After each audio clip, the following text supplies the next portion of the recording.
আজকে দেখাবো কিভাবে এরকম ফটো এডিটিং করবে। তো চলুন শুরু করা যাক। ব্যাকগ্রাউন্ড আছে, এটা নেবেন। নেওয়ার পরে এটাকে এখানে টুলস অপশনে গিয়ে এখানে ক্রপ আছে, ক্রপে ক্লিক করে এখানে যে পোর্ট্রেট অপশন আছে এখানে ক্লিক করবেন। ক্লিক করার পর এখান থেকে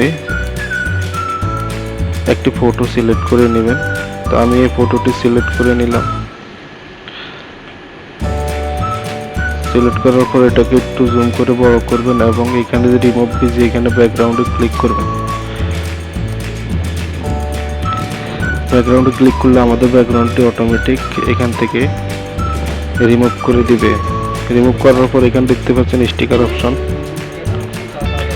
এখানে যে এই স্টিকারটি দেখতে পাচ্ছেন এটা এখান থেকে ক্লিক করে নেবেন।